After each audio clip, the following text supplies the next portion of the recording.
Au milieu des années 70, Anderlecht allait subir une autre concurrence à Bruxelles même, avec le Racing White d'Hering de Molenbeek. Le club fusionné alignait, non loin du parc Astrid, une formation très solide qui allait jouer les premiers rôles en Division 1 pendant quelques années. L'équipe championne de 1975 alliait la puissance et le talent, avec des joueurs comme Debré, Martens, Polonis, Nielsen, Bjerre, Kunz, De Gels et Wellens. Cette équipe forçait partout le respect. Son entraîneur était l'ex-gardien anderlechtois Félix Week.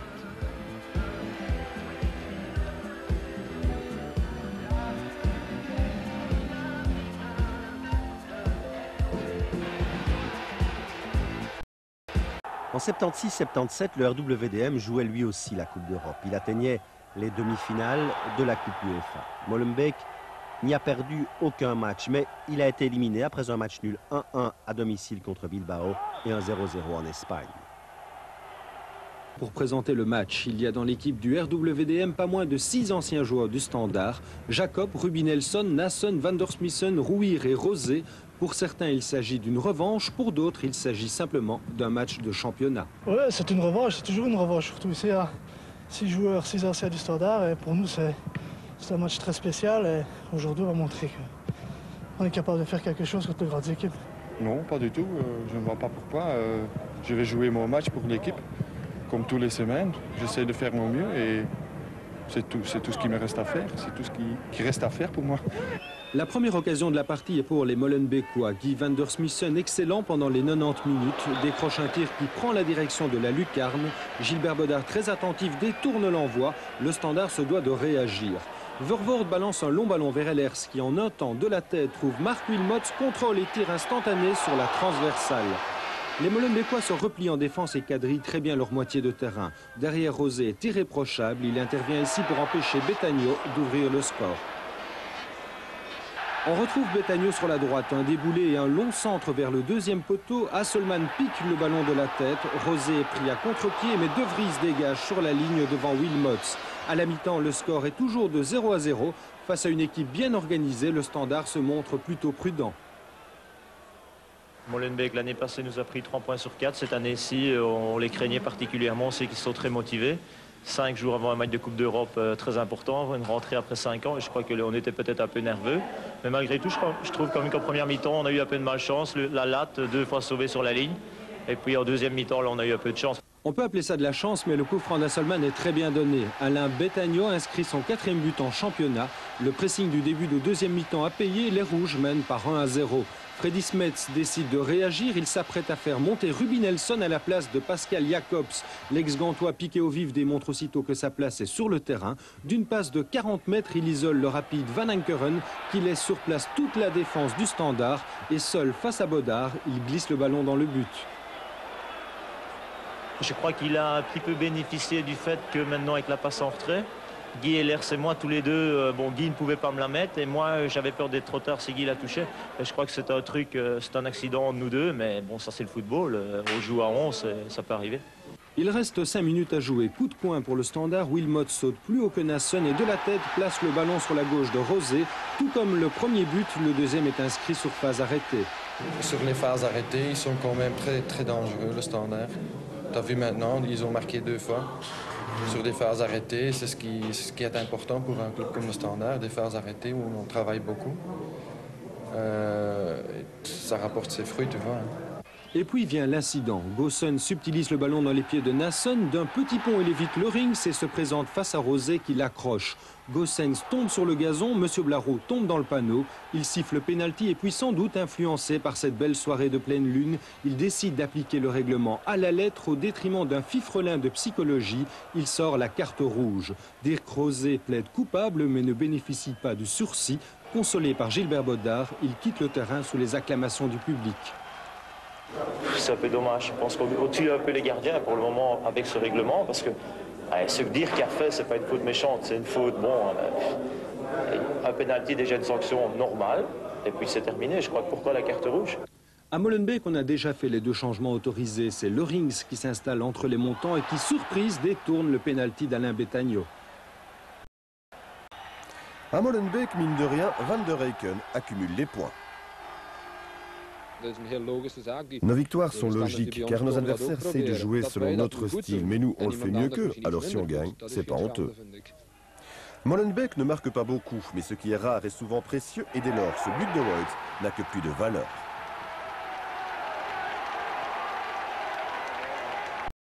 Derby bruxellois, une rencontre capitale pour les deux formations. J'ai vu le mur de Berlin, mais celui de Molenbeek était plus fort. Une défense héroïque pour les uns, anti-football pour les autres, le RWDM aura résisté pendant pratiquement toute la rencontre.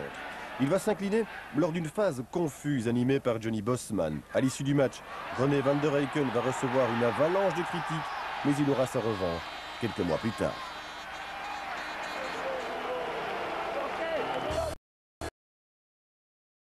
Cette 23e journée sera capitale. Le même jour, le RWDM va donner une leçon au Standard. Les deux équipes sont décimées par les blessures, mais les Bruxellois sont les seuls à vouloir la victoire. Le coup franc de Skepens pour le 1-1 sera le seul point positif dans une démobilisation générale. Seul Bodard, en fait, reste égal à lui-même. Mais seul, il ne peut rien face à la fougue et à l'enthousiasme de Molenbeek. 2-1 sur penalty, 2 buts de Nissonen.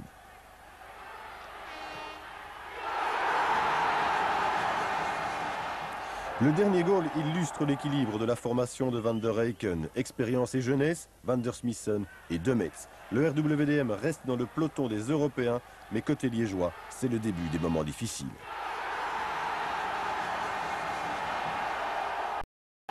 La dernière fois que le RWDM a été européen, eh bien, c'est Tom-Johan Boskamp évoluait au sein de l'équipe molenbeekoise. Aujourd'hui, il est entraîneur à Anderlecht, vous le savez. Il avait prédit en début de championnat que Molenbeek aurait du mal à se sauver.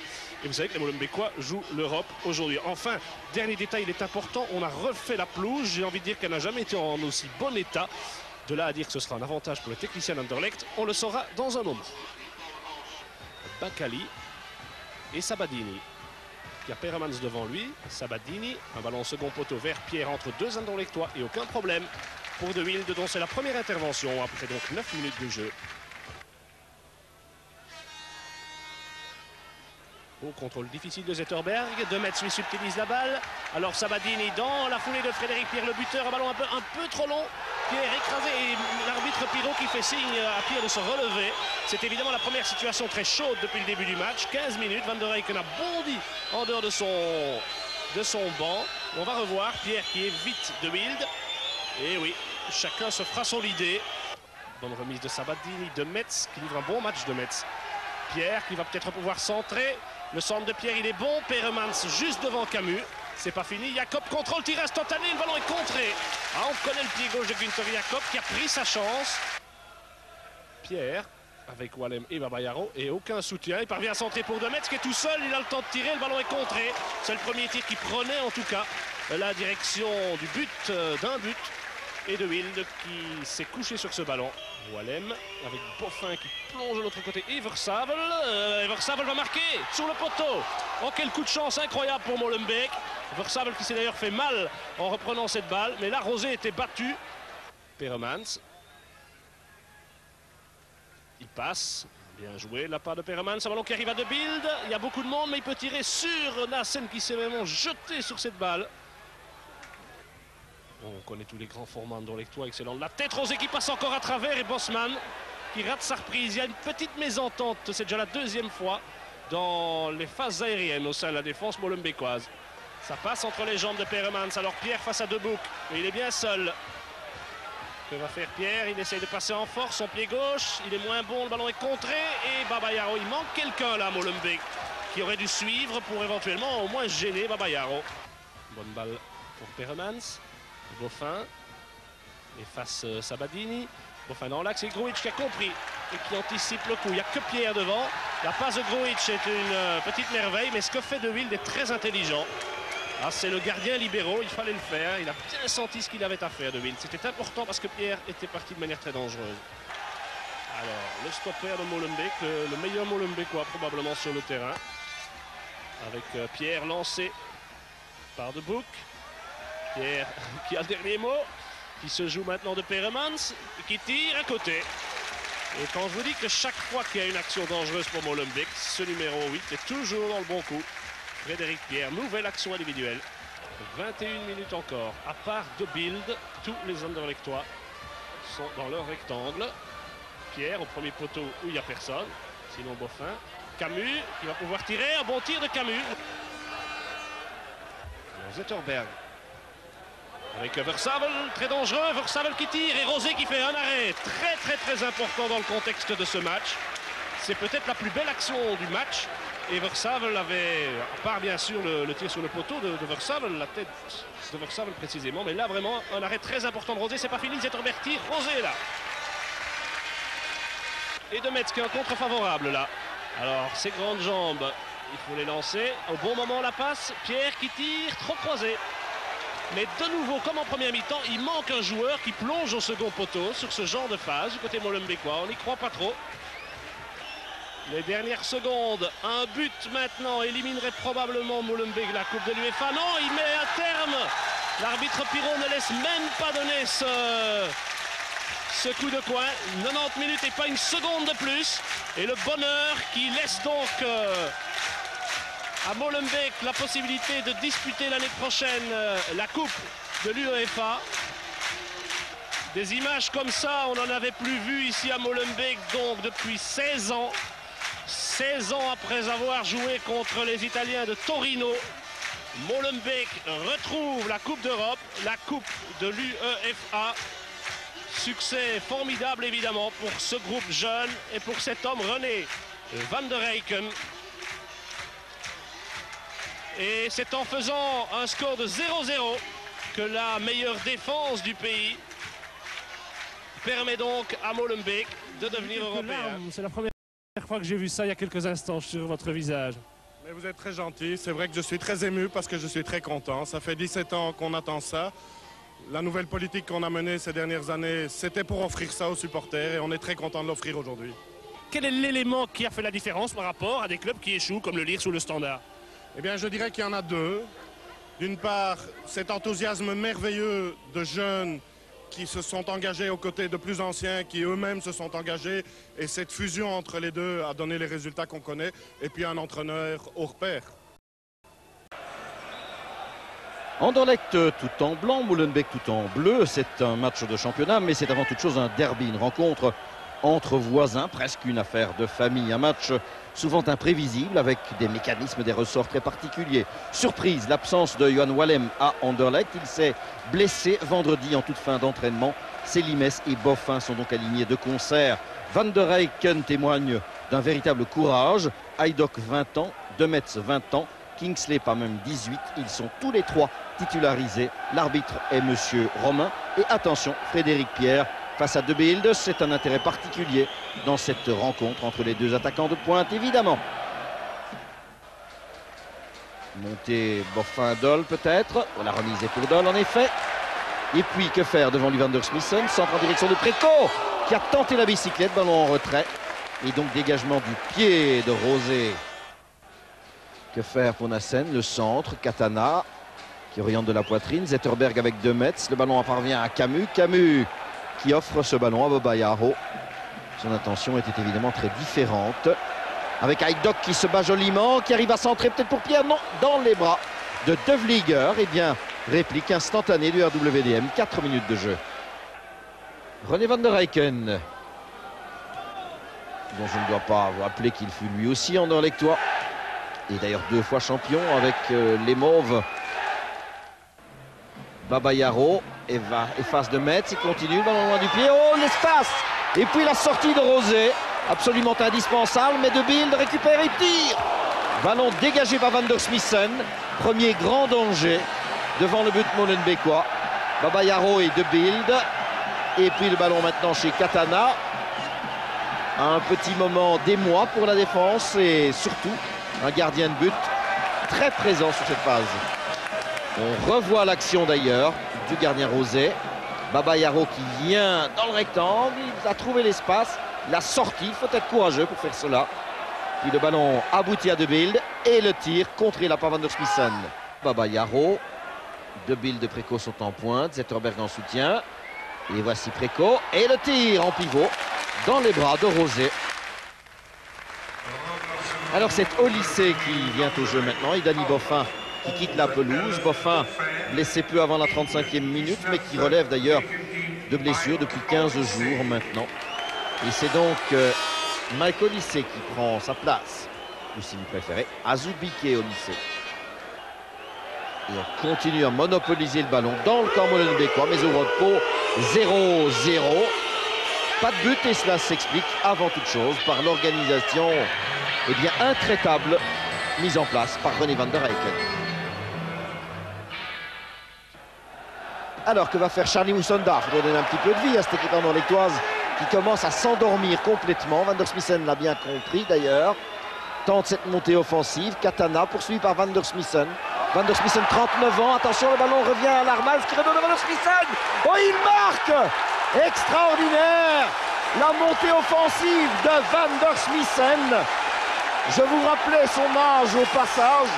39 ans. Et le ballon qui est revenu finalement à Larmans, qui l'a redonné à Van der Smissen. Ni une ni deux. Voilà Katana qui offre ce ballon à Steve Larmans. Le citoyen Tervuren qui centre. Et Van der Smissen qui achève tout cela. Eh bien, 7 minutes de jeu en deuxième période. Zetterberg ou Selimès. Le pied droit ou le pied gauche. S'il est droit, il est suédois. S'il est gauche, il est roumain. Le mur de Molenbeek, pied droit de Zetterberg dans les bras de Rosé. Long dégagement vers Katana. Poursuivi par Camus. Et cette fois, il donne le ballon à un partenaire. Zetterberg, en tout cas. Oh, le rebond favorable pour Camus. Avec Katana. Épaule contre épaule, Galland. Et le tir dans les mains du gardien. Tir surprenant de Camus. Il y avait peut-être encore mieux à faire en essayant de trouver Frédéric Pierre, mais enfin, Camus a tenté sa chance. Zetterberg, un peu d'espace pour les anderlechtois. De Bild, la remise pour le même Zetterberg. Larmans a dégagé. Et récupération de Grujic avec Obiora. Il arrive à centrer. Non, pas vraiment. Il s'enferme un petit peu. Redonne en retrait. Le centre de Moussonda. Alors il est parti en chandelle. Ils sont trois à se jeter. Même Romain qui les dit, l'arbitre. Récupération de Babayaro. Et coup de sifflet de l'arbitre. Coup franc pour Anderlecht, faute de 2 mètres. Zetterberg, bientôt 14 minutes. Vers Dol ou vers qui? Vers de Bild, mais au-dessus de la cible. Gilles de Bild. Zetterberg sur la passe de Bild. Surveillé par Camus, il le passe. Et le tir du Suédois. Oh, dévié par le gardien. La reprise, eh bien non, c'est Kinsley qui a touché le ballon. Il a dévié. Coup de poing pour Anderlecht.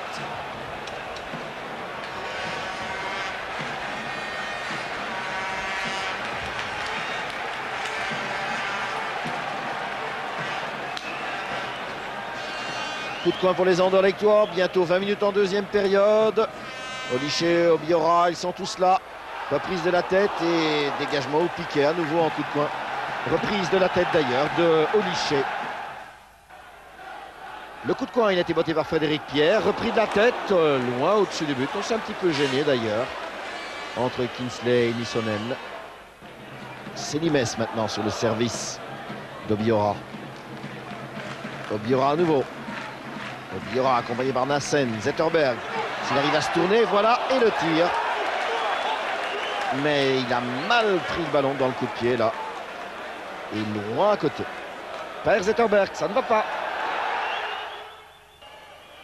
René van der Eycken, peut-être est-ce lui l'homme du match. C'est en tout cas sa tactique qui pour l'instant porte ses fruits.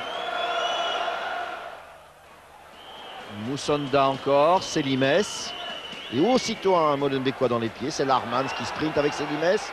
Le centre du Roumain, et puis de Bild accroché et un tir de James Obiora. Parti en direction de la Lune. De la Terre à la Lune, James Obiora. Moussonda fait sauter le ballon. Debout qui est intervenu, Zetterberg pour Obiora. Obiora, c'est intéressant pour lui. Johnny Salom et tire, non. À côté de la cible. Ballon dévié. Bon essai, James Obiora. Et on va revoir cela au ralenti. Vous voyez qu'on s'énerve un petit peu. Le beau slalom de James Obiora.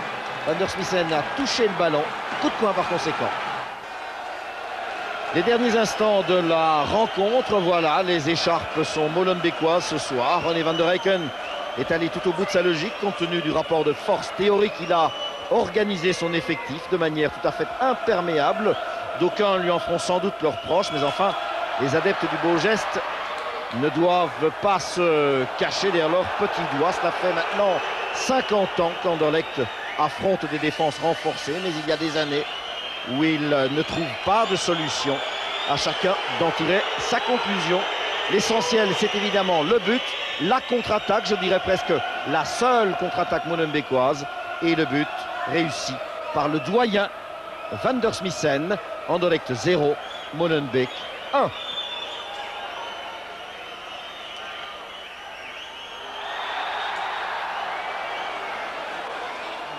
Qui faut-il féliciter ce soir? Le capitaine de Molenbeek ou son équipe? Moi, je pense d'abord l'équipe, parce que pour faire un résultat, il faut être à 11 ou à 15, et tout le monde s'est battu jusqu'à la fin.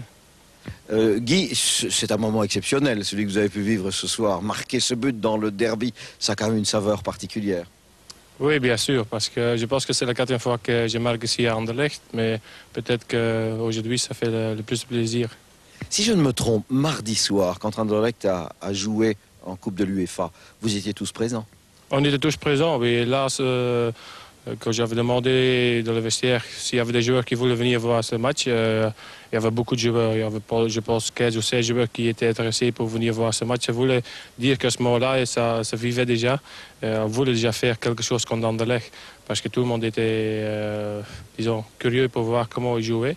Et c'est toujours bien de les voir quelques jours avant de les rencontrer. Les 2-3 petites choses que vous avez retenues du match contre Guimarães, dont vous vous êtes peut-être servi ce soir? Je pense qu'on pouvait bien les bloquer. On a vu que, et surtout jouer au football et garder le ballon, comme Guimarães a fait, ils ont très difficile à sortir. Et Guimarães, ils ont fallu, disons, 25 minutes pour pouvoir tirer pour la première fois au but. Guy, on fait souvent reproche au RWDM d'adopter des tactiques essentiellement prudentes. Qu'est-ce que vous répondez? Vous savez, quand on a l'occasion ou quand on a la qualité et les capacités pour jouer d'une autre façon, on le fait. Je pense que les 2 derniers matchs à Molenbeek, déjà, on a très bien joué au football. C'était, disons, un football offensif, bien qu'il y avait encore des gens qui parlaient d'une organisation et tout ça. Je pense qu'aujourd'hui, avec l'organisation qui était là, on peut très bien sortir. Et la preuve était là que quand je marque, c'est moi comme libero qui est devant et Steve Laermans, disons le flanc droit, qui est là. Ça veut dire qu'on ne reste pas tous derrière et on fait que défendre. Quand l'occasion se présente, nous sommes tous devant. 1982, 14 ans qu'ils attendaient ça, la dernière victoire molenbeekoise au parc Astrid sous les huées, le délire du petit poussé. Formidable, quoi, gagner ici au parc Astrid, c'est vraiment un peu inespéré, quoi. Hommage au papy de notre stade, Guy Van der Smissen, 39 ans et toutes ses dents. Un but symbole, une affaire de défenseur. Le pressing haut de la Romance et Van der Smissen sur une défense anderlechtoise fébrile. 7 minutes en deuxième période, le match est joué. Ça fait autant plaisir que, disons, marquer en finale de Coupe d'Europe à Barcelone. Van der Eycken amorçant le repli défensif, le résumé du match, Pierre le kamikaze seul devant, une équipe molenbeekoise jouant avec ses armes, discipline, organisation, engagement parfois excessif. En face, un Sporting stérile, toujours à la recherche de sa créativité, une fois de plus un derby sans spectacle, haro sur Van der Eycken. Ça me dégoûte un peu, donc je trouve ça ridicule, je trouve ça triste pour les gens aussi qui viennent voir un match de football, qui doivent voir ça.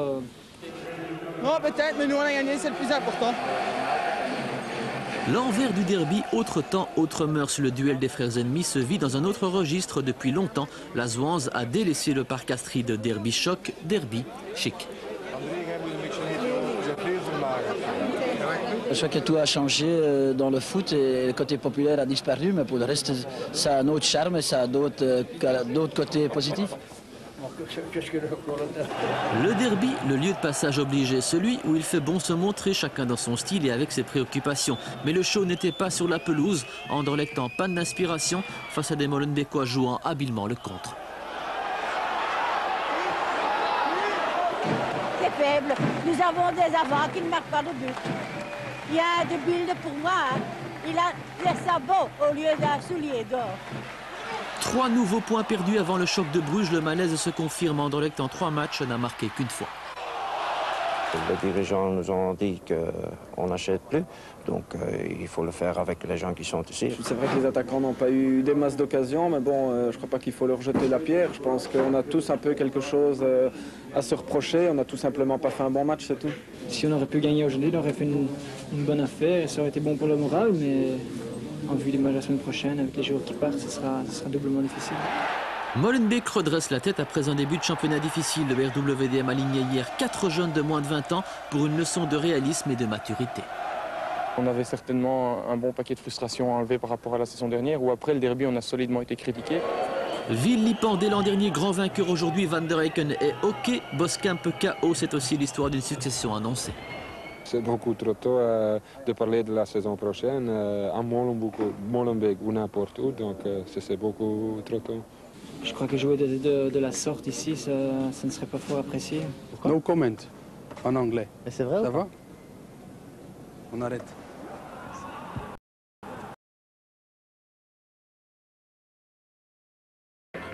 À Molenbeek, ce n'est plus un secret, la pelouse n'est pas l'atout majeur, mais on y travaille, c'est déjà ça. Et puis, si l'on reparle ces derniers jours des problèmes financiers du RWDM, on a découvert hier soir un nouveau marquoir électronique que les deux équipes espéraient bien alimenter.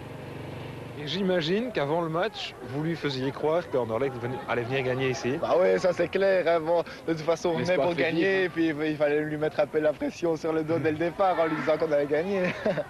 Et vous, Sébastien, bien sûr, vous répondiez à Stéphane, mais non, Anderlecht va être battu à Molenbeek. Je ne lui disais pas qu'ils allaient être battus, mais au moins qu'ils n'allaient pas gagner. Bon, leur ticket européen, ils devront aller le chercher ailleurs. Ce ne sera pas ici qu'on leur fera des cadeaux. À propos de tickets, ceux destinés aux spectateurs se sont finalement bien vendus à partir de 19h30. Et après le désormais traditionnel passage à la fouille, le public a plutôt bien rempli les 2 tribunes du stade Marktens. Quelles que soient les circonstances, quel que soit l'enjeu, ce duel bruxellois reste un temps fort de la saison où l'on espère toujours qu'il va se passer quelque chose. Mais hier soir, malheureusement, les amateurs de derby intenses sont restés sur leur faim. Ce premier essai de Lehmann aurait pu lancer la rencontre, mais après cet envoi trop enlevé de Zetterberg, cet essai acrobatique de Camus ou ce coup franc pris en charge par Pierre, vous aurez déjà vu l'essentiel des 45 premières minutes. Si vous étiez l'espace d'un soir, chroniqueur sportif, et on vous confie une petite rubrique sur le derby, et vous devez le résumer en 3 lignes, qu'est-ce que vous diriez? Que c'est un derby dans le contexte de beaucoup de derbys, souvent les derbys déçoivent dans le spectacle, dans le match même. Je crois que c'est un derby vraiment typique où les deux équipes se sont données avec les moyens du bord, mais sans avoir pu livrer un spectacle extraordinaire. Voilà ce que l'on appelle une brillante copie pour un journaliste débutant, certes, mais qui maîtrise bien son sujet, car la seconde période ne sera pas plus emballante. Quelques maigres occasions de part et d'autre. Un pénalty réclamé par les Anderlechtois suite à l'intervention de Barbet devant Dole. Et le ralenti leur donne raison, mais l'arbitre ne dispose pas de ce ralenti, ne l'oublions pas. Et puis 2 possibilités molenbeekoises dans les 5 dernières minutes avec Haydock, tout d'abord, qui subtilise le ballon à Katana, mais dont l'envoi est trop croisé. Et puis avec Lehmann, bien servi par Aubenois, mais cette fois encore la conclusion manque de précision. Bref, un petit match dont on retiendra surtout qu'il s'est déroulé dans un excellent esprit. Avant de débuter la rencontre, je pensais avoir beaucoup plus dur, mais je crois que les joueurs m'ont respecté, m'ont compris ce qui est. Puis vis-à-vis d'eux-mêmes aussi très fair-play. Ça j'apprécie énormément. Le retour de cet homme. Certains ont changé de côté dans ce derby. C'est le cas du stopper serbe Spira Grujic ainsi que de l'entraîneur René van der Eyck. Une grande première officielle donc en division 1 pour Anderlecht, le club qu'il a quitté il y a 11 ans alors qu'il était encore joueur à ce moment-là. De l'autre côté, Daniel Renders aura une tâche particulièrement difficile. Il a entraîné pour ainsi dire tous les clubs bruxellois sauf un, et oui, le Sporting d'Anderlecht. Anderlecht précisément, seuls 5 joueurs alignés ce soir étaient dans le noyau la saison passée. Voici d'ailleurs la composition des équipes pour Anderlecht. Au goal, Milojevic. De Boek au libéro remplace Katana. Grujic, Tassin en stopper. Au lycée à droite, Schifo en demi-défensif. Dedene à gauche. Peterson sur le flanc droit. Gour sur le flanc gauche. Zetterberg en soutien du seul attaquant Jatchouk. Deba et Stoïka sont sur le banc. Selimech, Urban et Dol ne sont pas là. Du côté molenbeekois, au goal, Rosé. Au libéro, Van der Smissen. En défense, Laremans à droite. Au centre, Julio César et Demetz. Et à gauche, Raskin. Demi-défensif, Barbé, Sabatini. Soutien d'attaque, Miletic. Les deux attaquants, Hajduk et Nissonen. Vous dire encore qu'il y a une très belle assistance ce soir au Parc Astrid. Premier coup de poing du match après 6 minutes pour Anderlecht et pour Zetterberg.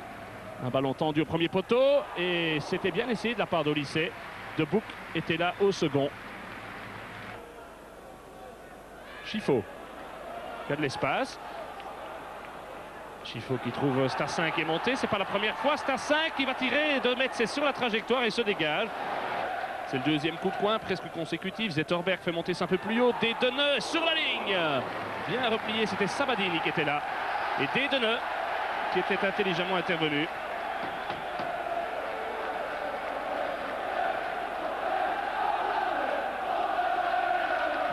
Moment de pression, ce troisième coup de coin, la défense molenbeekoise se dégage. Zetterberg, on connaît sa frappe de loin, c'est cadré. Non, à côté. Van der Smissen. Laremans. Laremans qui cherche Hajduk et juste avec la glissade d'Olysée. Hajduk qui passe, qui se trouve devant le gardien et qui marque. Contre toute attente, une glissade fatale de Olysée dans l'axe. Et Alan Hajduk avec ce numéro 13 célèbre qu'avait, avec d'ailleurs la même couleur de maillot jadis, Gerd Müller. Eh bien, un but absolument inattendu et remarquable d'opportunisme. Alan Hajduk qui dispute son 50e match en Division 1, le 6e but de sa carrière. Lui qui fut affilié au Dighem Sport à l'âge de 8 ans, créé la grosse sensation. On va revoir cela. Le centre de Laremans est certes très bon, mais normalement cette balle ne doit jamais arriver. Au lycée glisse et la façon dont Hajduk mystifie De Boek est étonnante. Et alors la lucidité pour surprendre Milojevic qui n'avait même pas encore touché la balle. 0-1. Alan Hajduk alors que l'on joue à peine depuis 10 minutes. Grosse surprise. Et voyez Daniel Renders qui exhorte ses joueurs, leur demande de jouer vraiment serré, groupé, de serrer les lignes pour priver un maximum les Anderlechtois d'espace. Et pour le moment, il faut reconnaître que les Molenbeekois y arrivent remarquablement. Jatchouk avec Schifo qui perd la balle. Alors Raskin de nouveau vers Nissonen à toute allure. Au lycée, cette fois, va essayer évidemment de ne pas glisser, j'imagine. Ce ballon dans le dos de la défense. Hajduk est encore là. Il faut un retour de Grujic. Eh bien, les Molenbeekois, chaque fois qu'ils se portent devant, se montrent relativement dangereux. Schifo avec un bon appel de Gour qui est un des plus remuants devant la talonnade. Elle était belle. Jatchouk a été surpris par la talonnade, mais c'était un beau geste de la part de Bart Gour. Enzo Schifo. Gour. Je veux dire, probablement l'attaquant le plus remuant. Cette passe est bonne vers Petersen et Rosé qui sera point nommé pour intervenir. Zetterberg essaie de trouver de l'aide avec Jatchouk. À nouveau Zetterberg qui passe. Il va centrer. Oh, Gour qui est passé tout près. Et Julio César de manière très spectaculaire qui dégage Molenbeek. Dedene. Schifo. Ça c'est une bonne passe. Il a raté son geste, Stassin. Probablement le dernier dégagement dans cette première mi-temps pour Dirk Rosé qui n'a pas eu un arrêt, un réflexe à effectuer en première mi-temps. Anderlecht a manqué d'imagination, de vitesse, n'a jamais pu créer d'effet de surprise, je dirais, dans cette partie. Et l'équipe molenbeekoise est admirablement bien organisée. Un véritable rideau défensif, pour le moment, infranchissable. Surprise donc au repos, 0-1. Van der Eyck va devoir avoir des idées à la mi-temps et surtout les transmettre à ses joueurs. James Deba, voilà l'attraction sans doute de cette seconde mi-temps. Dan Petersen est resté au vestiaire. Cet homme va-t-il pouvoir trouver la solution? Ce que ses partenaires n'ont pas du tout trouvé pendant la première mi-temps, c'est la grande question. Deba donc à la place de Petersen. Pied gauche de Schifo vers Deba avec Julio César. C'est le duel qui est commencé maintenant. Essaye de passer en force, le centre de débat, c'est bien joué, Yatchouk ne peut pas adresser, petit but. Milojevic, que vous voyez là, qui n'a pas eu grand chose à faire, si c'était aller chercher cette balle là tantôt au fond de ses filets. Deuxième coup de coin, coup sur coup, la montée, Julio César, un tir incroyable de la tête. On aurait même cru que c'était une volée tellement c'était puissant. On revoit ce coup de coin bien travaillé de l'intérieur. Regardez la puissance avec laquelle Julio César dégage cela. Ça a failli vraiment être le numéro 2. Schifo. Et là on a des maillots blancs. Schifo pour Zetterberg. Le centre, il n'est pas mauvais. Rosé qui est battu. Oh, sur la tête sur la latte de débat. Alors que maintenant, il y a une faute sur Rosé. C'était remarquablement joué de la part de Zetterberg. Un centre vraiment parfait. Débat s'est détendu, a frappé de la tête sur la transversale. Pas de chance là vraiment pour les Anderlechtois. Rappel de balle de Stoïka dans l'axe. Voilà vers le Roumain, aux prises avec 2 mètres. Ça c'est bien joué de la part de Stoïka. Et encore, on cherche Schifo qui remet vers Débat. Le ballon revient à Schifo qui tire au-dessus. Schifo. Enzo Schifo qui va seul, qui tire et à côté. Miletic, attention à Lissonen qui est remarquablement lancé par Miletic. Quelle précision il a dans ses passes ce garçon. Et intervention de Grujic, que dit l'arbitre? Et voilà, carte rouge. Carte rouge pour le Serbe à 13 minutes de la fin. Et c'est une image que vous ne percevez peut-être pas, mais ce sont même ses anciens partenaires qui nous donnent une petite claque amicale. Début difficile pour Anderlecht et pour son stopper. À l'image de son équipe, regardez, Lissonen va vers le but, il intervient, la faute, nous on a la vue cachée, mais à partir du moment où l'arbitre sanctionne, et je pense qu'il a raison, le geste de Grujic, il doit évidemment lui donner une deuxième carte jaune. Ça ne fait pas l'affaire du tout de Van der Eycken, vous imaginez. Et on va avoir un changement à Molenbeek. C'est aussi très important, puisque Dirk Rosé, blessé, va céder sa place au 3e gardien, le jeune Jürgen van der Velde. Rosé qui est en train de réaliser un exploit assez unique, puisqu'il en est pratiquement à 3 matchs consécutifs contre Anderlecht sans encaisser de but. Il n'en peut plus. L'année passée, tant au match aller qu'au match retour, il n'avait pas pris de but contre Anderlecht. Et le jeune 20 ans Jürgen van der Velde va devoir disputer les 12 dernières minutes de ce match. Et qui d'autre que Michel Raskin pour tenter cela, un gaucher. Raskin qui prend l'élan, qui tire dans les mains de Milojevic. 10 minutes à jouer encore, au moment où Zetterberg donne ce coup franc vers Schifo, qui touche la balle de la tête. Et on s'est passé tout près. Lissonen qui écarte complètement de l'autre côté, vers Miletic. Miletic face à Dedene. Il va essayer de passer homme contre homme. Toujours Miletic. Oh, c'est joli, il se redresse. Ah, quelle technique, ce Miletic entre les jambes de tout le monde. Sang n'a pas pu récupérer. Bon, on vient encore d'avoir un aperçu du répertoire de ce Miletic, qui est une agréable surprise dans ce championnat. Et encore vers Sang, c'est bien joué. Est-ce qu'il va pouvoir croiser son tir? Sang, quel arrêt de Milojevic! Eh bien, la classe biberon molenbeekoise qui vient de se mettre en action avec cet homme, Wesley Sang, 19 ans, servi admirablement, il est vrai, par le non moins jeune Rachid Baouf. On revoit, il avait marqué un but la semaine passée à Ekeren. Et il faut une belle détente de Milojevic. 4 minutes à jouer encore. Van der Velde qui place ses hommes. Et Enzo Schifo derrière la balle va chercher sans doute les 2 boucs et autres débats. Le ballon n'est pas monté et Demetz dégage. Et le public n'apprécie pas parce que Baouf peut repartir. Et Baouf qui parvient à donner vers Laremans qui va se retrouver seul face à Milojevic. Le lob, Laremans dans le goal. C'est du 100%. Et c'est le délire côté molenbeekois. Une action admirablement bien menée. Et la passe au bon moment, Steve Laremans qui bondit dans le dos des défenseurs et qui crucifie Milojevic. Le petit lob. Regardez Daniel Renders qui n'en revient pas. C'est sans doute le plus beau jour de sa carrière, évidemment, pour cet homme. On se demandait combien de buts les Molenbeekois allaient prendre. Eh bien, ça fait 0-2. Milojevic qui doit sortir, évidemment. Et la lucidité, après 87 minutes de Steve Laremans, qui place le ballon dans le but. C'est son 5e but en Division 1, mais celui-ci est sans doute le plus important, évidemment, de sa carrière. 25 ans, le numéro 15, et 0-2, vous entendez bien, pour le Racing White de Molenbeek. Et c'est fini, et regardez la mine de René Van der Eycken, un petit regard vers ce banc où il était l'année passée. comme coach des visiteurs. Mais Daniel Renders a donc fait 2 fois mieux que René van der Eycken l'année passée. 0-2, mais plus que la défaite. C'est la manière qui inquiète pour Anderlecht, qui s'est créé pas, ou en tout cas très peu d'occasions. De l'autre côté, on a trouvé un RWDM avec beaucoup d'audace, beaucoup de culot et pas vraiment dénué de talent en plus. Qui aurait cru un résultat pareil? Anderlecht décevant, Molenbeek conquérant. Score final, Anderlecht 0, RWDM 2. 18h30, appelez ça les feux de la rampe pour ce jeune entraîneur de 42 ans, disciple de Raymond Goethals à l'époque du Racing Jet. La jeune classe molenbeekoise est aussi illustrée par son mentor, un derby aux allures d'examen de passage. Un peu impressionné. Bon, c'est la troisième fois plutôt que je viens ici, mais il y a quand même déjà une bonne dizaine d'années avec le Racing Jet, le stade n'était pas ainsi. Je crois qu'on le voit aussi différemment quand on est dessus que quand on est dans la tribune. Je n'ai pas bien dormi, je dois le dire, les 2-3 dernières nuits, où je pense quand même beaucoup à ce match, qui pour moi est quand même aussi personnellement très important. Comme beaucoup d'entraîneurs sont des anciens joueurs de première division, voire internationaux, ou des entraîneurs étrangers. Donc pour un jeune entraîneur belge, bruxellois, qui doit prouver par son travail et sur le terrain ce dont il est capable d'officier en première division, c'est une grande expérience, c'est un grand challenge et c'est aussi pour moi un grand défi personnel. Oui. Succéder à Van der Eycken, c'est difficile?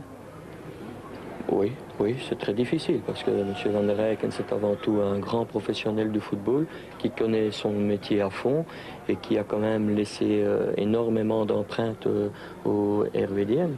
Et j'essaye, selon mes méthodes, de continuer dans sa lignée parce que je crois que c'est la bonne. Vous l'avez déjà vécu dans votre tête, ce match? Il était comment? Il n'y avait pas de résultat. 20h, enfin l'entrée dans l'arène. Les joueurs disposent. L'entraîneur, lui, vit le match de l'intérieur. Daniel Renders est un anxieux, un homme en quête de reconnaissance. Le RWDM était, dit-on, un oiseau pour le chat. Mais la bande à Renders a fait avec ses moyens, discipline et enthousiasme le credo Renders, un homme élevé, oui, dans le moule Van der Eycken.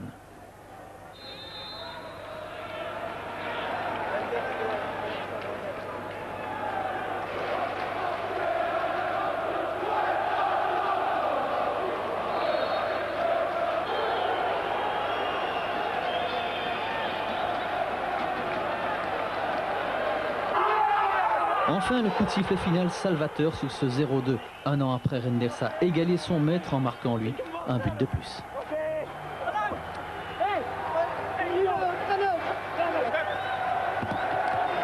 Le plus beau jour de ma vie au plan de vue sportif, c'est incroyable. On vient de se passer aujourd'hui. C'est un rêve de gosse. C'est bon pour la carte de visite, ça? Excellent, ouais. Excellent. C'était du Renders à la sauce Van der Eycken. Avec des occasions aujourd'hui, je crois. Hein. On est venu au but, on a fait ce qu'on devait faire. Dans le vestiaire du RWDM, les cris de joie ont vite fait place à une atmosphère pesante et lourde. Comme si le monde s'était d'un seul coup effondré.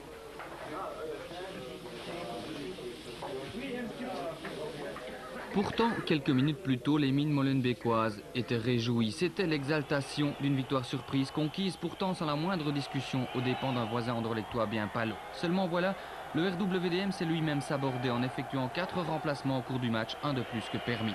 Car depuis le 1er juillet 95, le règlement est clair, 3 changements maximum sont autorisés pour les matchs d'équipe première en Belgique. En match de réserve et de jeunes uniquement, on peut procéder à 4 changements, d'où l'extrême confusion né de ce manque d'uniformité. Quoi qu'il en soit, le remplacement de Sabadini par Van der Beest à la 88e ne pouvait pas avoir lieu. Moi j'étais persuadé qu'on pouvait, vu qu'en espoir l'année passée, on pouvait le faire. J'ai posé la question, on m'a dit, il n'y a pas de problème. Bon, j'ai changé pour casser le match. Il reste 1 minute de jeu, c'est 2-0, il n'y a aucune influence sur le résultat. Donc si moi je suis persuadé qu'on ne peut pas le faire, je ne le fais pas. Hein. Dans ce cas de figure, l'arbitre est aussi montré du doigt. Monsieur Huyghe aurait dû signaler à Daniel Renders que son 4e remplacement n'était pas permis. Il ne l'a pas fait et reconnaît ses torts. J'ai commis une erreur. Et pas Molenbeek, vous pensez? Écoutez, j'ai été un peu surpris, mais à la fin, j'ai bien dû constater qu'un 4e changement avait été effectué et qu'il ne pouvait pas avoir lieu. Quelles vont être les conséquences pour vous? Pour moi, il va y avoir une décision de la commission centrale des arbitres qui prendra certainement une sanction et je la trouverai normale car ça n'aurait pas dû arriver.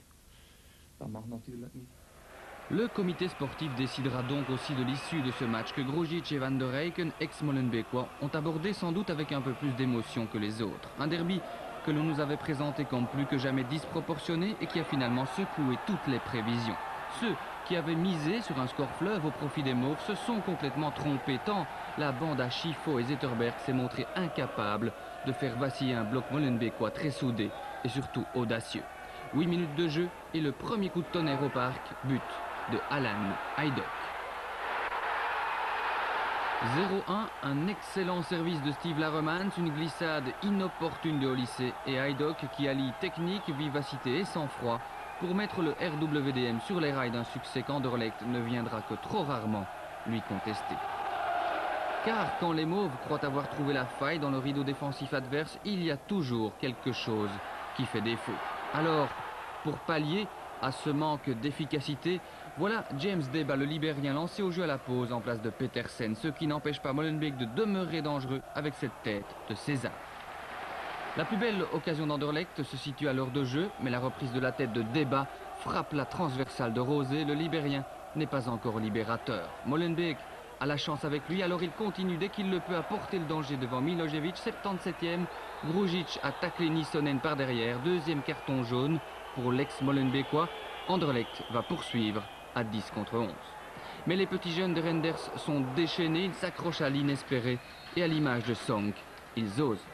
Et ils osent tellement que le rêve va se réaliser. 88e minute, Baouf lance Larremans qui seul face à Milojevic, parti à sa rencontre, offre d'un petit lob à mi-hauteur la victoire à Molenbeek. Un succès qui, contrairement à celui de l'an dernier, est loin d'être usurpé. 0-2 pour les hommes de Daniel Renders. C'est alors le bonheur intégral. Pour Van der Eycken, par contre, une gifle de dimension. Mais on le sait, le verdict du terrain est déjà en suspens. Chaussures de ville aux pieds, crampons au placard, Guy van der Smissen a décidé de ne pas mélanger les genres, du moins tant que les circonstances le lui permettront. Hier, c'était le premier pas. Plus nerveux que d'habitude. Oui, quand on est joueur, on peut monter sur le terrain, on a l'occasion, on a la chance de bouger, et comme ça, je pense que ça c'est quand même plus facile. Et c'est vrai que Guy a eu du mal à évacuer le stress de l'entraîneur, surtout dans un derby et face à Ariane, qui fut, rappelez-vous, l'équipier de Van der Smissen au Standard. C'était il y a 15 ans, avec notamment cette finale de Coupe d'Europe face à Barcelone. Ariane, qui a donné très bien en direction de Wendt. Centre de Wendt et c'est un but! But inscrit par Van der Smissen. À l'époque, Anne et Van der Smissen étaient coachés par maître Raymond Goethals, qui a donc fait 2 émules de plus. Émouvant, non? Ça me fait plaisir et je pense que ce seront deux. Anne l'est déjà, dès que Van der Smissen deviendra un bon entraîneur. Guy, l'inexpérimenté homme de banc, fait pourtant déjà l'unanimité parmi les plus fidèles. Qu'est-ce que vous pensez de Van der Smissen? Que du bien. Nous ne pouvons en penser que ça, du bien. Hein. Ça ne peut aller que mieux, puisque ça a été pire. Judicieuse analyse de la fanfare molenbeekoise qui hier a trompetté tant qu'elle a pu pour soutenir un RWDM à l'agonie, mais pourtant loin d'être mort. Anderlecht l'apprend à ses dépens dès la 6e minute lorsque Steve Larremans, d'une tête bien placée, surprend De Vlieger. 1-0, un but simplissime et une défense mauve coupable. Le coup franc de Bovry et l'arrivée de Larremans à toute vitesse n'étaient pas au programme d'une arrière-garde anderlechtoise nonchalante qui, quelques minutes plus tard, en prend encore pour son grade, mais cette fois Miletic se montre moins précis que Larremans. Pour Molenbeek et sa fanfare, tout va donc bien jusqu'à la 17e minute.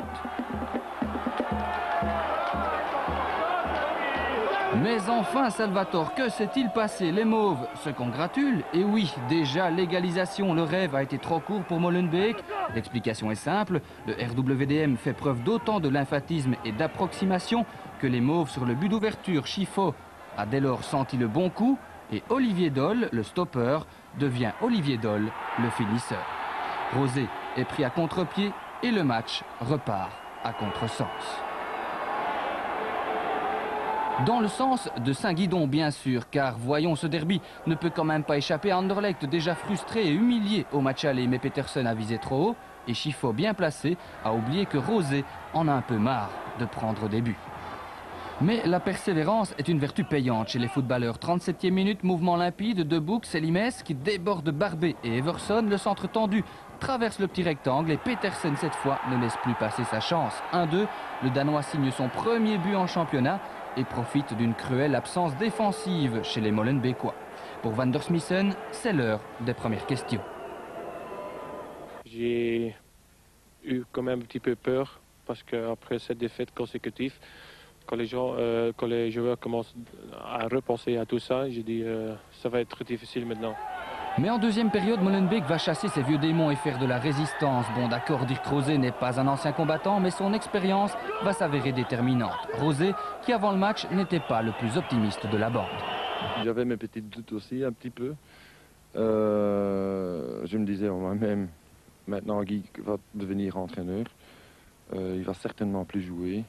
Et quelque part, je craignais qu'on allait se faiblir un peu dans l'équipe. Hein. C'était sans compter sur Van der Smissen qui avait placé sa confiance en Steve Barbet, 19 ans et promu libéraux à la place du maître. Steve, pur produit de l'école molenbeekoise, n'a pas été parfait, mais il a déjà séduit.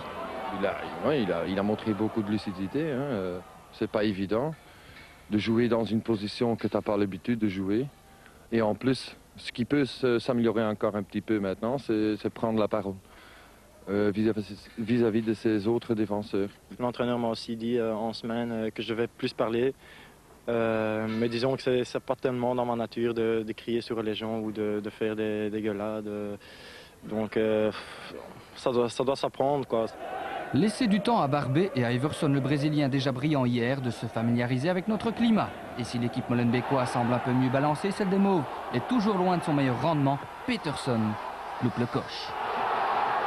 Je crois qu'on a encore montré aujourd'hui les mêmes erreurs que d'habitude, c'est-à-dire un peu de naïveté.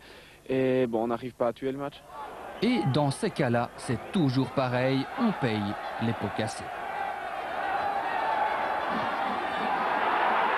62e minute, coup de patte, coup de génie, signé Miletic. Un but somptueux, sans élan, ballon lobé.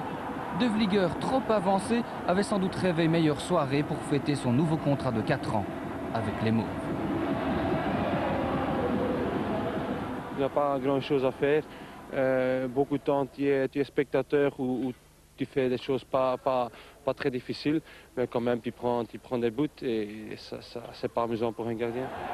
C'est sûr, Anderlecht ne rigole pas. Rosé, lui, demeure concentré sur cet envoi de dés de nœuds. Les hommes de Hahn se ruent alors vers le rectangle molenbeekois, mais Rosé se montre impérial, une sortie dans les pieds de Stoïka, et puis un envoi canon, mais mal cadré, de Selimès. Oui, le RWDM va donc réussir à stopper l'hémorragie de 7 défaites consécutives, même si réduite à 10 à 7 minutes du terme, suite à l'exclusion de Beganovic pour cette faute sur Arst, la phalange de Van der Smissen va souffrir jusqu'au bout.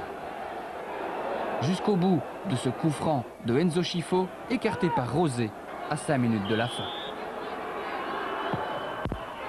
2 buts partout, Anderlecht s'en retourne déçu bien sûr et Van der Smissen satisfait de son entrée en matière. Plus d'organisation, plus de rigueur, cela ne vous rappelle pas quelqu'un ?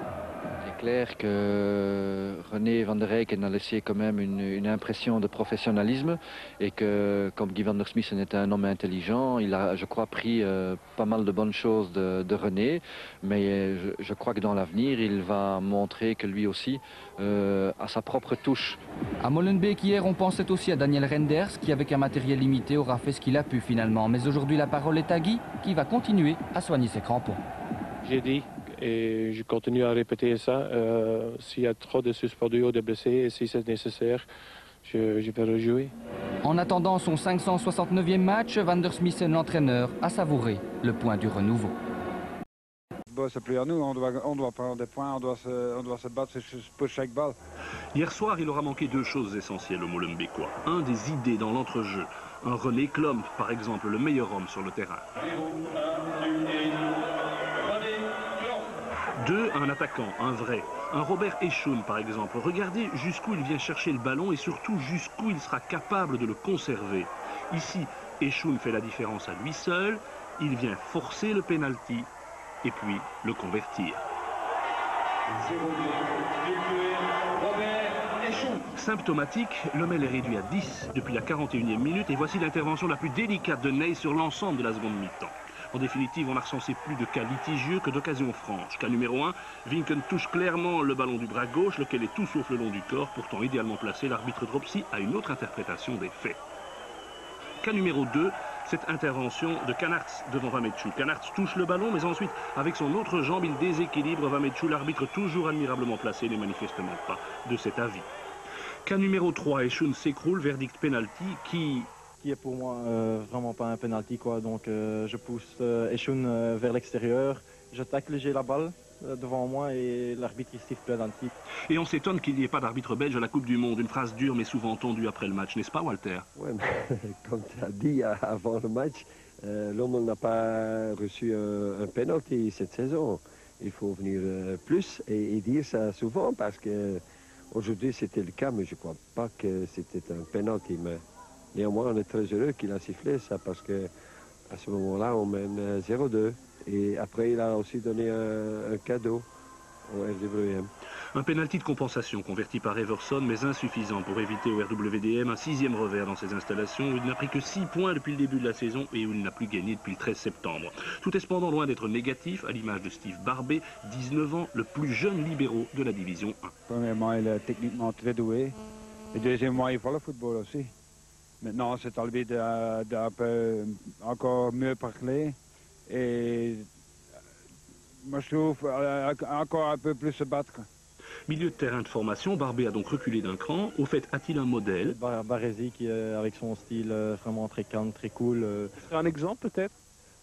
Peut-être, oui, mais je trouve qu'il prenait encore trop de risques en jouant et moi je préfère pas prendre de risques. Des fois, il exagère un peu, il sait ça que j'aime bien comme joueur, c'est un joueur très élégant et ça jouer au football, mais de l'autre côté, tu sais, il essaie de temps en temps de faire des petits ponts à l'entraînement et ça va une fois, pour le moment ça n'a pas encore réussi, mais une fois que ça va réussir, et comme par exemple après un match qu'on a perdu, il va courir vite parce que je vais lui shorter, quoi. Il a dit ça. Ouais, j'aime bien de faire des petits ponts, mais pas en match parce qu'autrement je crois qu'il me tue. Dans la situation où on se trouve maintenant, je crois que les points sont plus importants que la manière. Je crois qu'ici à Saint-Tron, on l'a vu, on n'a peut-être pas toujours combiné comme il le fallait, mais les points comptent le plus que la manière. Au Pays des Pommes, Molenbeek a pris un point important vers son maintien, le réalisme retrouvé, à l'image d'un gardien à nouveau rigoureux. Dire que Rosé éteint l'incendie devant Dirix. À la demi-heure, le coup de sifflet de l'arbitre est décidé, mais la faute de Bovry sur Lou Bobratovic, pourtant peu convaincante. Mais face au pénalty de Mark Wetz, Rosé, cette fois, ne pourra rien. 1-0, c'est le 6e but du Bruxellois cette saison et cerise sur le gâteau contre ses anciennes couleurs. Un match de faible niveau où seuls les buts comptent et les erreurs défensives se payeront cash. Duel gagné par Sabademi et centre à destination de Miletic, un 7e but personnel qui vaut son pesant d'or. Saint-Tron n'a plus gagné à domicile depuis 3 mois. Molenbeek lui confirme son redressement depuis le changement d'entraîneur. Une défaite seulement en 4 matchs et 5 points sur 12 pour Guy van der Smissen, un menteur revu à la sauce Van der Eycken.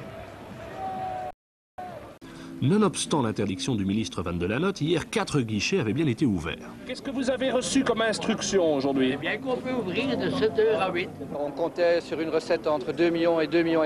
Et hier, quand on a clôturé la prévente, on avait vendu pour 800 000 francs de tickets.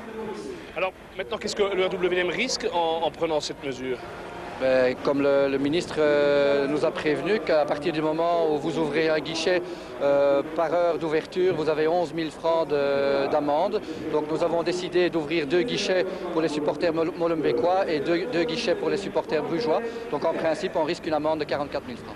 Et l'ouverture des guichets ayant rapporté 350 000 francs, le bénéfice s'élève tout de même à 306 000 francs. Qu'en pense notre Premier ministre? Je sais que la direction de RWDM a pris le choix d'ouvrir les guichets et qu'ils le feront aux conditions que le règlement a fait, qu'ils paieront les amendes nécessaires, mais qu'ils ont préféré les ouvrir pour ne pas courir de risques. Pour le RWDM, avec le numéro 6 en maiden match, Vincent Keifer. Grande première en effet pour cet étudiant en commerce qui n'avait jamais débuté un match en Division 1 et parachuté en plein centre de l'entrejeu aux côtés d'Afrim Salievski, 18 ans à peine. Jeune et inexpérimentée, courageuse et très bien organisée, l'équipe molenbeekoise a fait de la résistance durant 56 minutes. La première alerte par des pieds de Sven Verman qui a marqué 3 fois lors de ses 2 derniers matchs. Et Darko Anic, le meilleur passeur du club brugeois, sera le premier à solliciter Dirk Rosé. Tandis que Jan Koskas s'essouffle, Nordin Jbari refait surface. Très incisif, l'attaquant brugeois a disputé son 2e match complet depuis le mois de septembre. Rigueur défensive retrouvée, entre-jeu intelligemment meublé, les Molenbeekois n'ont laissé que très peu d'espace aux brugeois. Lors des 45 minutes initiales, les champions n'ont d'ailleurs cadré que 2 essais. Que Van der Smissen, c'est le papier carbone de Van der Eycken, c'est vrai? Je sais pas si... Mais bon, c'est vrai qu'il y a quelques similitudes. Déjà le fait qu'il me fasse confiance. Cette saison, Bruges a toujours marqué au moins une fois. Et sa moyenne en déplacement est supérieure à 3 buts par match. Mais Eric Gerets commence tout doucement à s'impatienter. 56e minute, Jbari va faire sauter le verrou au terme d'une phase contestée à tort par certains Molenbeekois. Rosé reconnaissant très sportivement que Verheyen n'avait pas commis la moindre faute sur sa personne. Je vois donc Geert qui fait un duel avec le gardien et un défenseur. Et alors je reste à côté, à l'affût, et puis elle revient vers moi. Le gardien sort, je fais semblant de la frapper directement. Donc il est un peu battu et puis je frappe du gauche un peu dans le coin. Pour eux, à ce moment-là, ils ont assez de qualité et de talent pour laisser circuler le ballon. Alors pour nous, ça devient très difficile. 0-2 par Stalens grâce à Verheyen qui n'a donc pas marqué. Cela ne lui était plus arrivé depuis 5 matchs. Avec 17 points d'avance, alors qu'il en reste 30 à prendre, Bruges pourrait être champion dès le 19 avril. Mais s'il gagne dans 15 jours à Genk, le sacre pourrait même intervenir avant le début du printemps du jamais vu.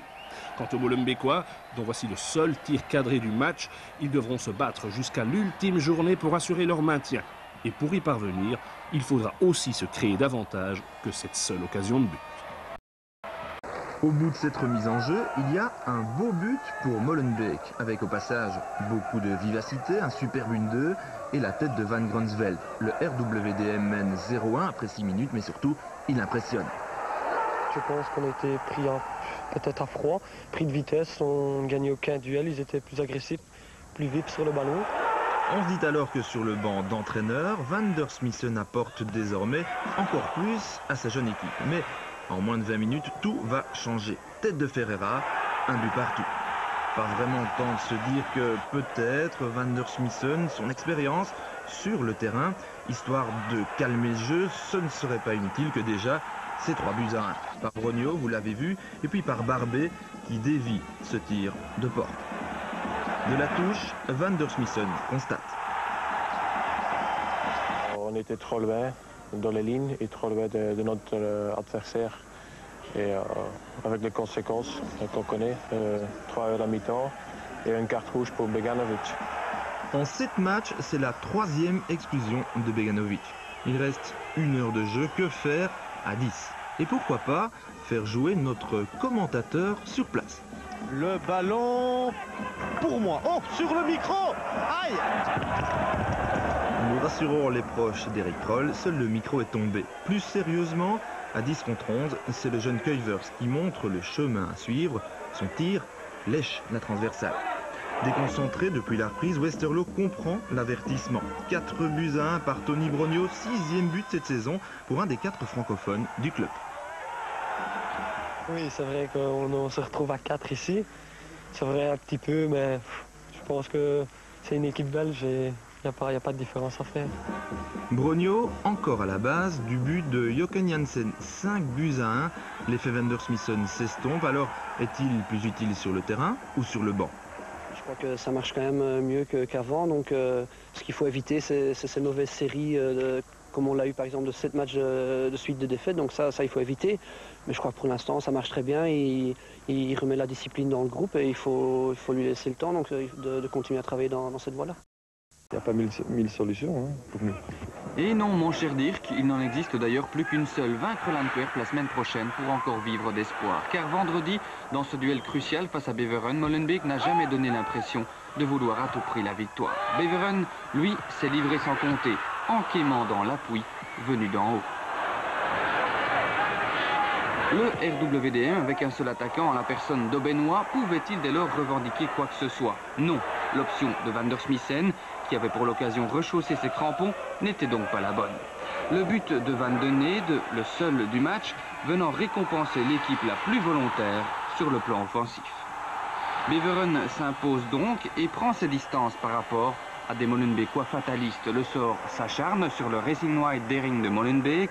La Romance en est le premier témoin et Rosé le premier porte-parole.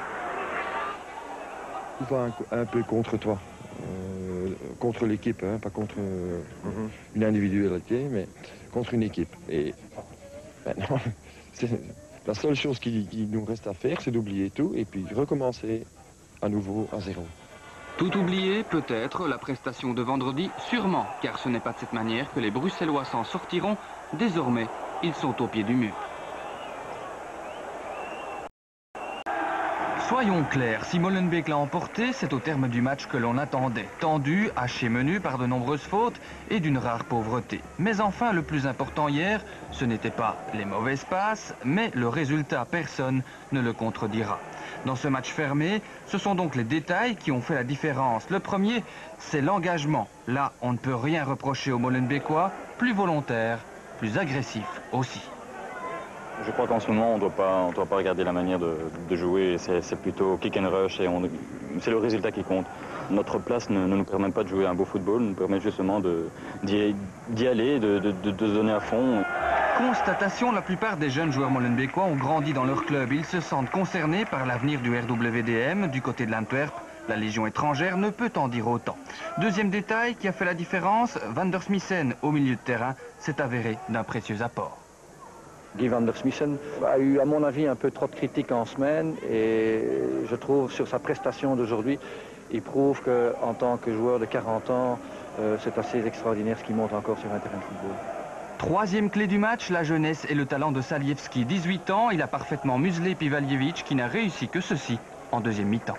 Avant le match, j'étais un peu... Allez, c'était pas comme les autres matchs, tu vois. Mais l'entraîneur avait dit d'être concentré de 200% jusqu'à la dernière minute.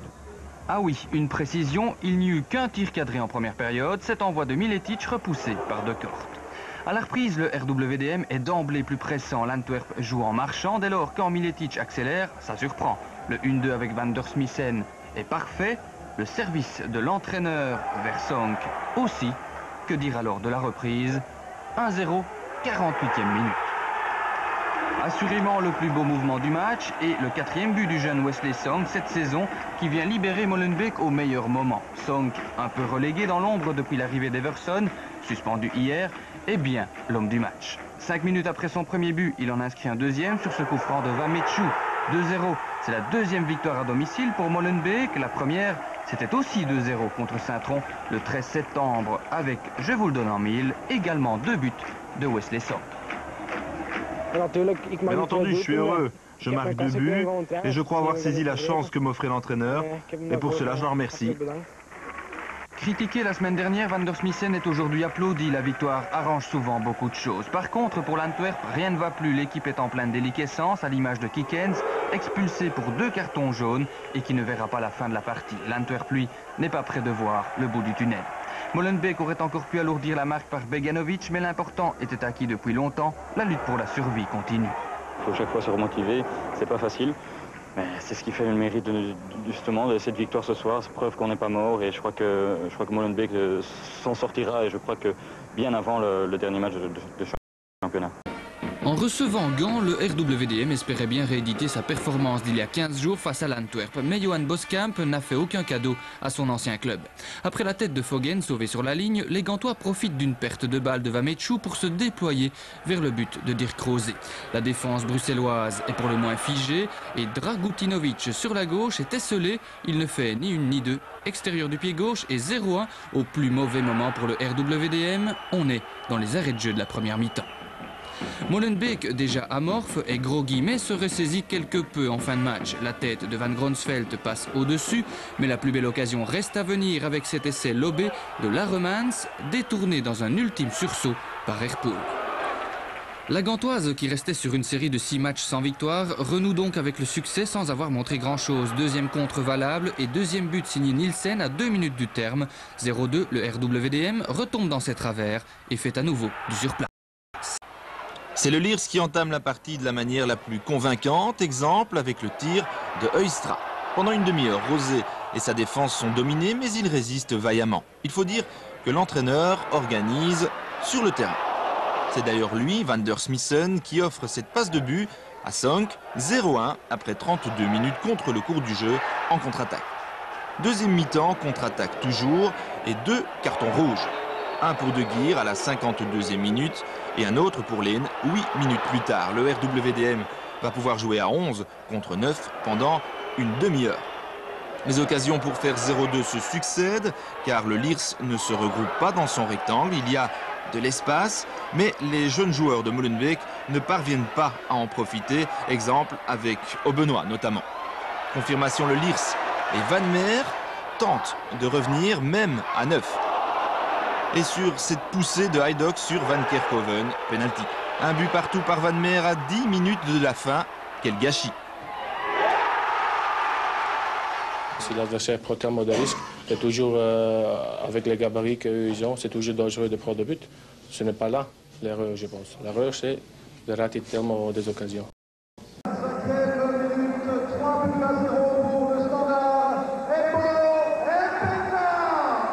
Les frères Mpenza comme à leur plus beau jour moucronois, mais cette fois c'est le Standard qui en a enfin profité. Émile et Mbo ont été les stars de ce match déséquilibré. D'où ces images de la joie de ces deux frangins déchaînés contre lesquels le RWDM n'a rien pu faire.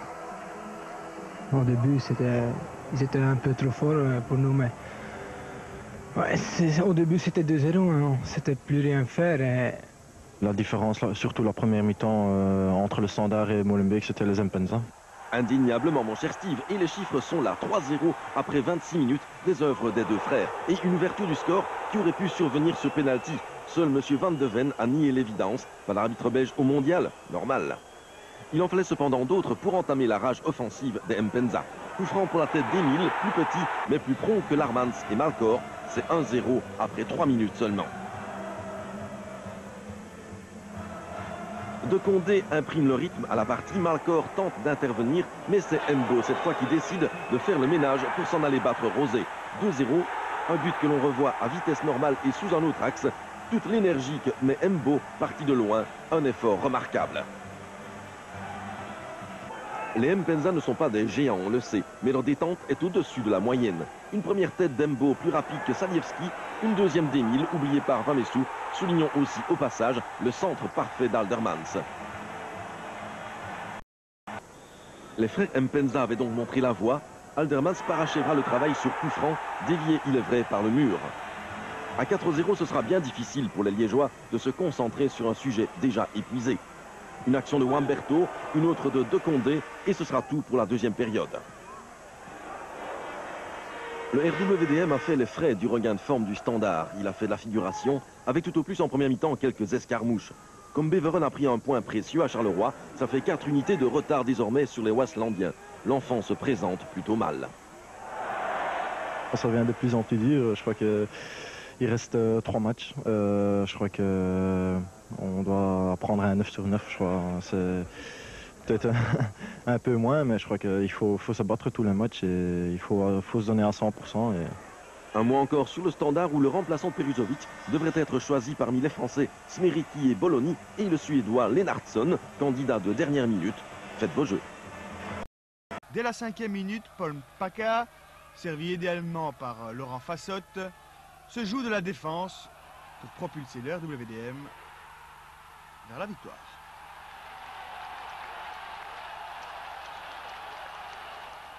Mons tenta bien et réalisa même l'égalisation quelques minutes plus tard.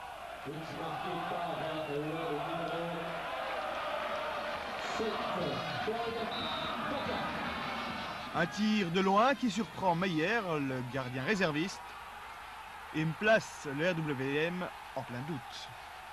À la mi-temps, le score est de 1 partout et les supporters comme les joueurs s'inquiètent. De retour des vestiaires, les Molenbeekois reprennent sur le même rythme et Paka sur ses bonnes vieilles habitudes, servi idéalement par Sébastien Piron. Il crucifie une deuxième fois le gardien montois.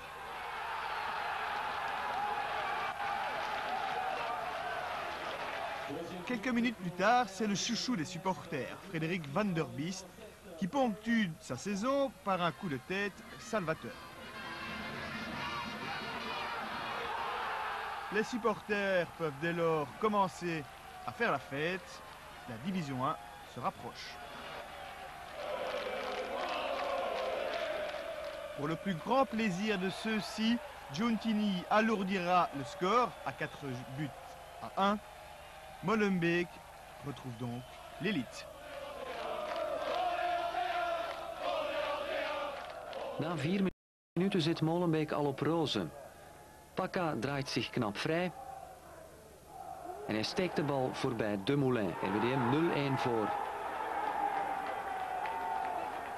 Opluchting op de Molenbeekse bank. De knappe goal van Paka is het 300ste doelpunt van Molenbeek in tweede klasse. De reactie van Bergen. Berkeman trapt. Meijers verkijkt zich op de bal die binnen caprioleert. Vertwijfeling bij Terray en Co. 1-1 is de stand bij de rust. In de tweede helft neemt RWDM weer een schitterende start. 5 minuten na de herneming scoort Paka zijn tweede goal van de avond. Controle met de dij en dan binnengetrapt 1-2. Nog een dik kwartier, hoekschop Sercha. Kolotilko kopt aan de tweede paal van dichtbij binnen. Sascha Kolotilko 1-3. De Molenbeekse promotie krijgt nog meer glans. 10 minuten voor tijd. Butera met het paasje op rechts naar Giuntini en doelpunt. De 5e goal van de Braziliaan in de eindronde. Het blijft 1-4. Met het eindsignaal begint het Molenbeekse feest. 1500 Molenbeek supporters bestormen het veld. Terray promoveert na 10 wedstrijden als hoofdtrainer. En uitblinker Giuntini zoekt nieuwe kledij voor eerste klasse. De groep is vergroot in vertrouwen en zo gebeurt het denk ik. Hè. De ploeg die met het meest vertrouwen komt op het eindronde heeft de meeste kansen. Dus ja.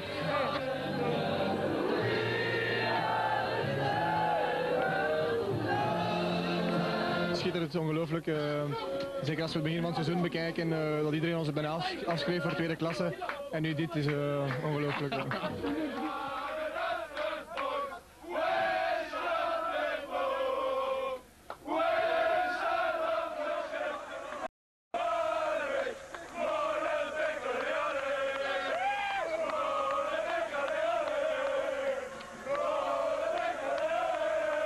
Herkennen we de supporter wie de eerste klasse spelen. Hè? Dat willen we zien. Hè? Tweede klasse, dat is de hel. Dit is waar wij van dromen. Hè? Dus daarvoor komen wij. Hè? Waaraan dankt Molenbeek de promotie volgens u? Ik denk aan de wilskracht. De wilskracht van de spelers. En ik denk hier ook aan de supporters. Ik denk de laatste matchen, zeker in de eindronde, waar de supporters achter de club echt derde, 12e man.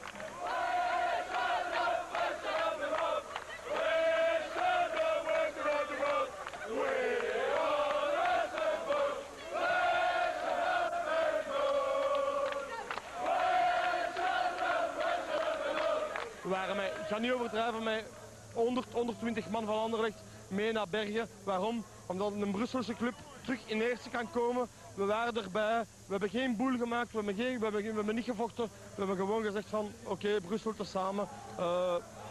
Dat moet kunnen, dat moet kunnen.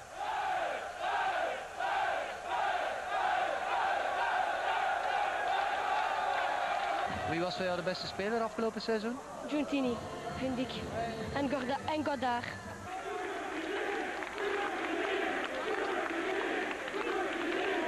En de trainer, Alel Jacobs of Patrick Terray? Patrick Terray. Er waren 4 ploegen in de einde ronde. Ieder had zijn kans. Molenbeek heeft het best gespeeld en ze meriteert dat. Dat is dikke verdiend.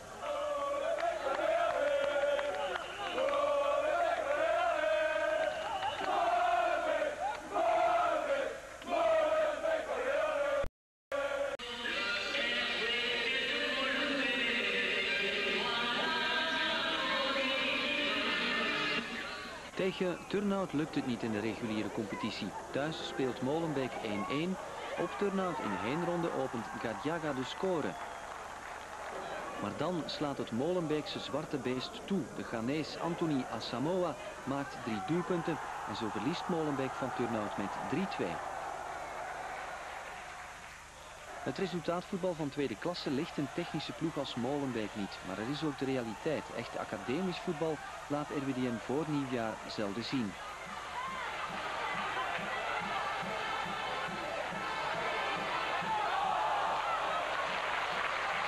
Misschien is de uitstekende staat van het Molenbeekse gras wel een oorzaak. Het is geen voetbal meer wat ik hier vandaag gezien heb, denk ik.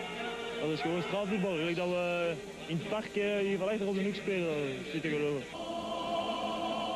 Sasha Kolotilko is een revelatie in het seizoensbegin.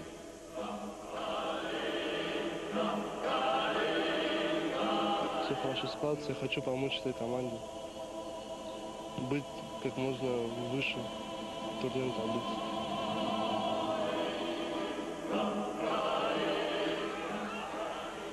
Tegen Roeselare maakte de 21-jarige Rus zijn 8e doelpunt in 8 wedstrijden. In competitie is Paka de Molenbeekse topschutter met 12 doelpunten. Op de 12e speeldag maakte Sierra Leone een prachtige goal. Goed voor 1-1 tegen het ongenaakbare Lommel.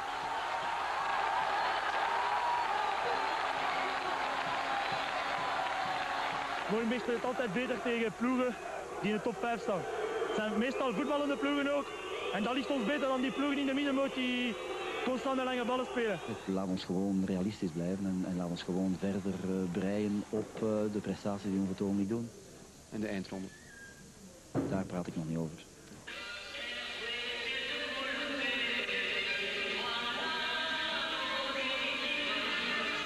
Einde november speelt Molenbeek thuis tegen eindrondeconcurrent Bergen.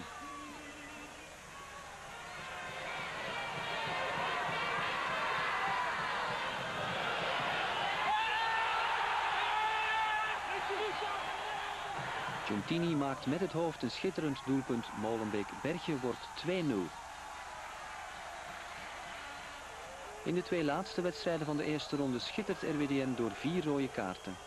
2 weken na elkaar pakken wij dus 2 rode kaarten in de wedstrijd. 1 na 2 gele, eentje na een rechtstreekse uitsluiting. Waarbij ik helemaal niets aanvrij van de scheidsrechter. Maar gewoon onze spelers die blijk geven van ja, onvolwassenheid en weinig routine en ervaring. Ik zal zeggen, we moeten het met alles doen behalve op zo'n manier. Molenbeek begint de terugronde op een hoopgevende 3e plaats. Op 10e zorgt Rembold voor een verlossende 1-1. 2 minuten in de toegevoegde tijd.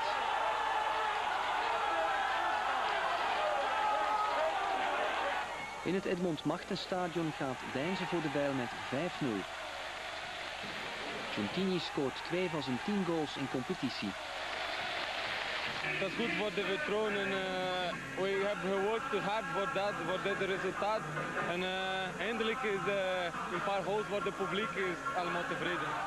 5-0 tegen Deinze en toch is trainer Jacobs ontevreden. Op basis van het aantal kansen. En ik wil het niet moeilijk doen, is dat volgens mij weer eens te weinig betaald. Wat mij vooral ergerde was het feit dat we dus ook voor de rust toch 3-4 overdoelkansen laten liggen hebben.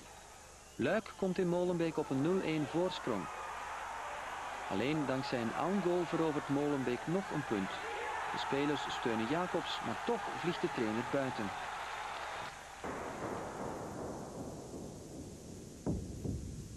Ik had nooit gedacht van nu trainer te worden van de A-kern. Zeker was. 4 wedstrijden voor het einde volgt beloftecoach Terre Jacobs op. Ik heb getekend tot het einde van het seizoen met de hoop dat wij naar de eindronde gaan. Terre debuteert op Bergen met een nederlaag, maar dan volgen 3 zeges op rij. Op de 34e en laatste speeldag pas krijgt Molenbeek zekerheid over de eindronde. Paka, Rembold en tenslotte Giuntini scoren en zo verslaat Molenbeek concurrent Ingelmunster met 3-2.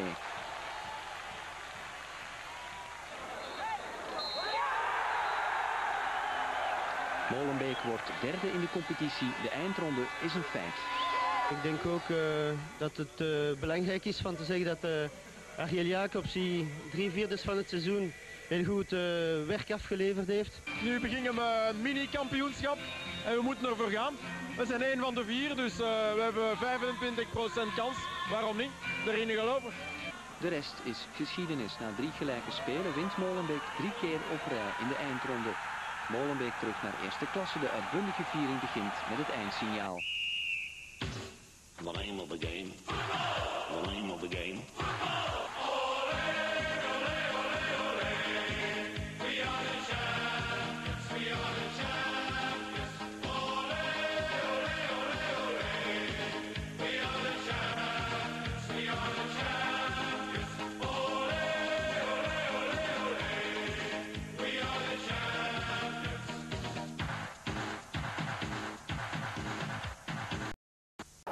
On était un petit peu en effet dans le doute. Sommes-nous capables de suivre un match d'un rythme de championnat division 1 ? Bon, là aujourd'hui je suis rassuré parce que je pense que la manière dont ils ont évolué était tout à fait excellente. Et c'est vrai que dans l'ensemble, Molenbeek s'est rassuré. Les Bruxellois solides en récupération de balles vont tout doucement rentrer dans le match et se mettre à dominer, mais sans pour autant marquer.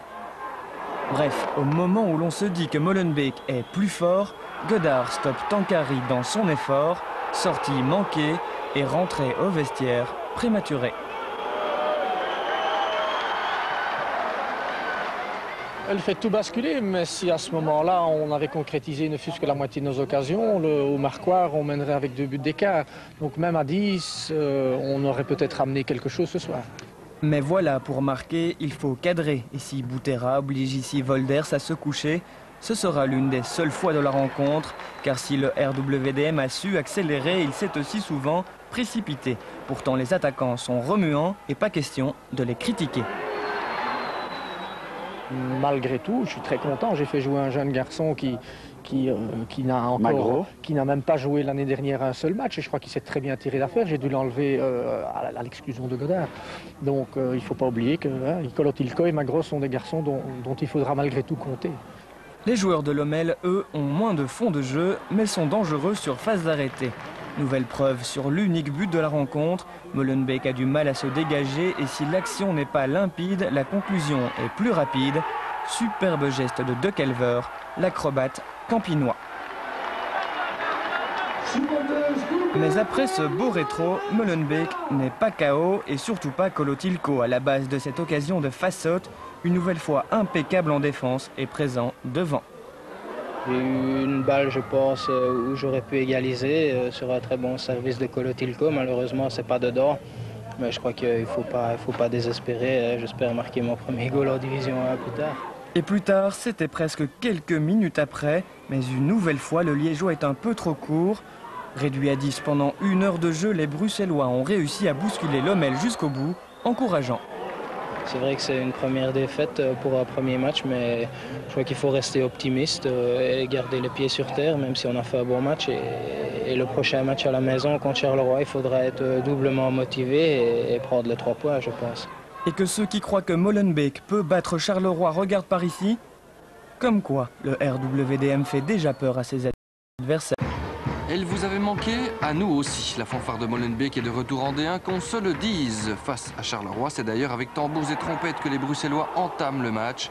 Enthousiasme, esprit d'entreprise, à l'image du jeune Jonathan Boutera, par 2 fois dangereux. Dans cette première mi-temps très ouverte et relativement séduisante, Molenbeek se crée un grand nombre d'occasions, sans jamais pouvoir conclure. Désolant. Le nouvel attaquant yougoslave Jarakovic n'est pas encore l'oiseau rare. Le jeune homme est doté d'une excellente technique, mais il manque de planche et de rythme. Molenbeek cherche toujours un buteur. C'est ça, je pense qu'il nous faut un numéro 9, un garçon qui a 2 occasions, qui en met minimum 1 dedans. Et à ce moment-là, on pourra prendre des points. Sinon, je pense qu'on va être très difficile. Je me souviens d'une année, on est descendu en perdant 15 fois un but à 0, c'est beaucoup. Hier, Terray aura noté la 2e défaite de ses troupes sur un score Arsenal. Quant à Charleroi, après son match organisé et défensif face au Standard, on l'a découvert plus ambitieux, avec un dispositif axé sur l'offensive. Chifo a été audacieux parce que j'estime qu'il faut jouer avec ses atouts. On a été voir Molenbeek à Lommel et je trouve qu'avec tout le respect que j'ai pour cette équipe, elle avait affiché quelques lacunes et on avait envie de profiter en venant ici de toute façon pour gagner. Ce ne sera pas tous les samedis que je vais aligner 3 attaquants, mais quand c'est possible, on le fera. On a des attaquants percutants. Biacolo, ici, Roras ou encore Eduardo ont pourtant participé grandement à l'opération Gaspi. C'est le genre de match où, quand on ne le met pas au fond, on peut en prendre un en compte. Et c'est vrai que j'étais très nerveux par moment parce que c'est le genre de match qu'on ne gagne pas en général. Mais en particulier, me direz-vous, eh bien, on notera une seconde mi-temps beaucoup moins équilibrée que la première. Charleroi prend l'ascendant, puissance, vitesse, rythme. Molenbeek est dépassé physiquement, mais peut compter sur Doumen pour préserver le match nul. Charleroi, il faut le souligner, a une formation qui va quand même jouer la 5e ou la 6e place au moins. Donc par rapport à Lommel, c'était déjà un autre défi. Et la semaine prochaine, ça sera un autre contre le Standard. Et là aussi, il faudra répondre physiquement. À 10 minutes du terme, Charleroi profite du coup de fatigue bruxellois par la grâce d'un coup de patte 100% sud-américain signé Rojas. C'est surtout d'être battu à quelques minutes de la fin, même si on peut considérer que Charleroi l'avait mérité, en tout cas sur leur deuxième mi-temps. Mais à un moment donné, je m'étais dit sur le banc, on va y arriver quand même, parce qu'on avait très difficile en deuxième mi-temps, beaucoup de joueurs qui n'avaient pas encore dans les jambes le rythme de la D1. Et donc je me suis dit à un moment, on va rompre, on a tenu jusqu'à 7-8 minutes de la fin. Et donc je crois que cette déception est surtout par rapport à cela. Ils se sont vidés les tripes et je dirais que pour ça on aurait mérité un petit point. Molenbeek a malgré tout rassuré ses sympathisants. Question foot, il eut de bonnes choses. Reste à tenir 90 minutes. Côté Carolo, Chifo, malgré le 4/6, n'est pas tout à fait satisfait.